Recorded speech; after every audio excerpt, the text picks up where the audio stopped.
Alrighty everybody, welcome into No Such Time Domain. Now in today's video, we're going to start off as on Ezekiel today versus we're going to go to chapters 1, 2, and 3, which is reasonable because they're all very short. So Ezekiel's inaugural vision, chapter 1. In my 13th year, in the 4th month, on the 5th day, while I was among the exiles by the Kebar River, the heavens were opened, and I saw visions of God. On the 5th of the month, it was the 5th year of the exile of King Joachim, the word of the Lord came to Ezekiel, the priest, son of Buzi, by the Kebar River in the land of Babylonians. There the hand of the Lord was on him. I looked, and I saw a windstorm coming out of the north, an immense cloud with flashing lightning and surrounded by brilliant light. The center of the fire looked like a glowing metal, and in the fire was what looked like 4 living creatures.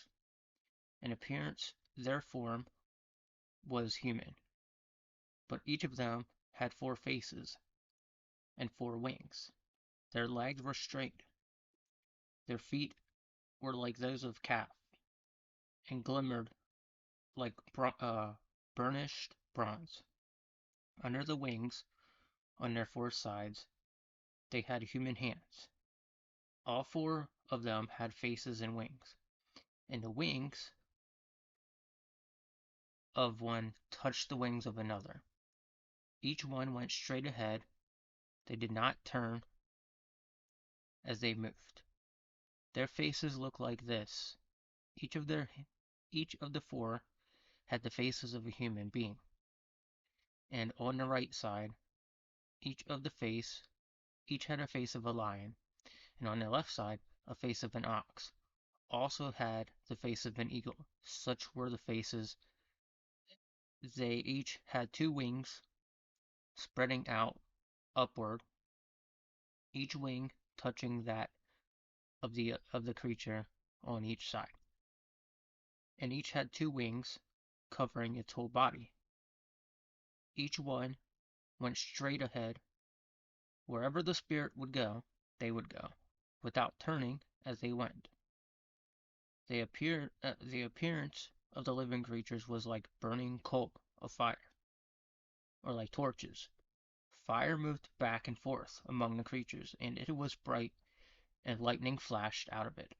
The creatures sped back and forth like flashes of lightning. As I looked at the living creatures, I saw a wheel on the ground besides each creature. With its 4 faces, this was the appearance and structure of the wheels. They sparkled like topaz, and all 4 looked alike. Each appeared to be made like a wheel intersecting a wheel. As they moved, they would go in any one of the 4 directions. The creatures faced the wheels. The creatures faced. The wheels did not change directions as the creatures went. Their rims were high and awesome, and all 4 rims were full of eyes all around it. When the living creature moved, the wheels beside them moved, and when the living creature rose from the ground, the wheels also rose. Whenever the spirit Wherever the spirit would go, they would go, and the wheels would raise along them, because the spirit of the living creature was in the wheels. When the creature moved, they also moved. When the creatures stood, they also stood. When the creatures rose from the ground, they also rose from the ground with it, because the spirit of the living creature was in a wheel. Spread out above the hands of the living creatures was what looked something like a vault, sparkling like crystal. And awesome under the vault Their wings were stretched out,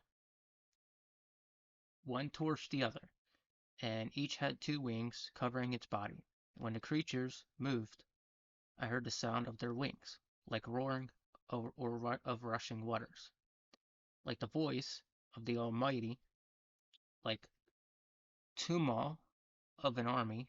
When they stood, they lowered their wings. Then there came a voice from above the vault over their heads as they stood with lowered wings above the vault over the heads. What was heads was what looked like a throne of lapis lazuli, and high above on the throne was a figure that like that of a man. I saw that from what appeared to be the waist up, he looked like a glowing metal, as if full of fire, and that form there, and that from there down looked like fire, and brilliant light surrounded him, like the appearance of the rainbow in clouds on a rainy day. So was the radiance around him. This was the appearance of the likeness of the glory of the Lord. When I saw it, I fell face down, and I heard the voice of one speaking. So he's describing a vision that he saw. The vision was basically he saw a couple cherubim, and he saw the Lord sitting on his throne. So Ezekiel called to be a prophet. Chapter 2. He said to me, Son of man, stand up on your feet, and I will speak to you. As he spoke, the Spirit came into me, and it raised me to my feet. I heard him speaking to me. He said, Son of man, I am sending you to Israel, to a rebellious nation that has rebelled against me. They and their ancestors have been in revolt against me to this very day. The people to whom I am sending, you are obstinate and stubborn. Say to them, this is what the sovereign Lord says.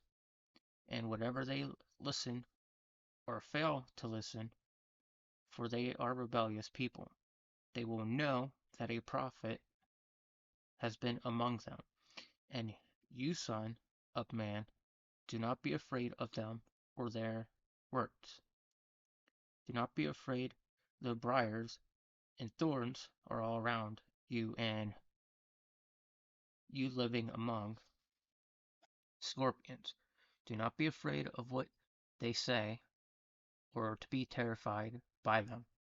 Though they are a rebellious people, you must speak my words to them, whether they listen or fail to listen, for they are rebellious. But you, son of man, listen to what I say.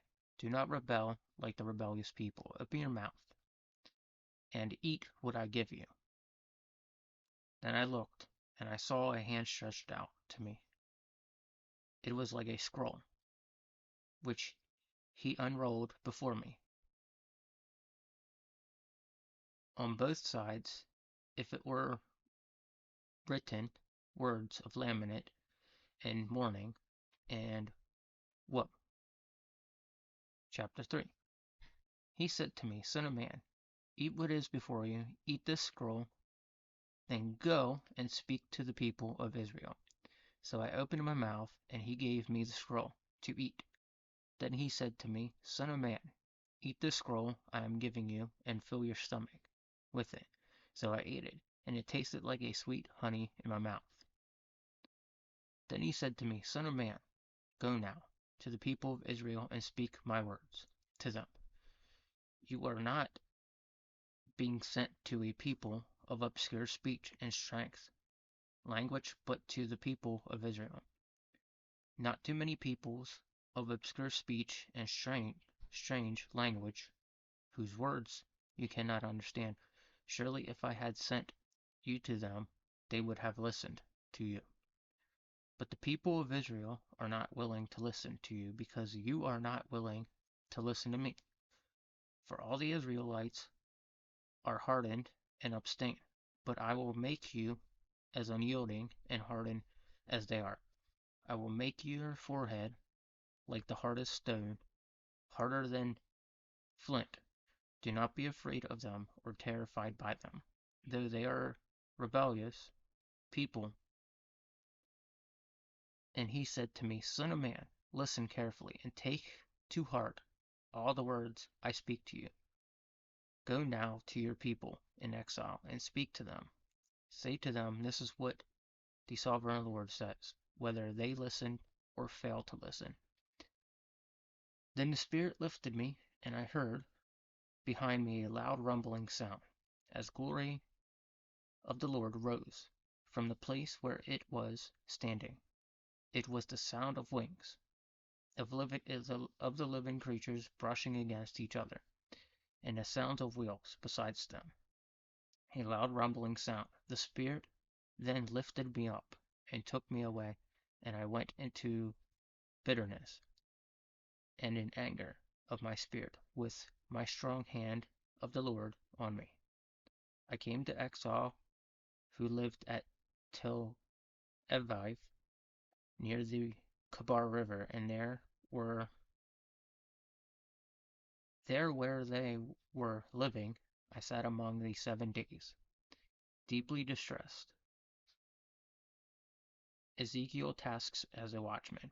At the end of the 7 days, the word of the Lord came to me, Son of man, I have made you a watchman for the people of Israel. So hear the words I speak and give them warning for me. When I say to a wicked person,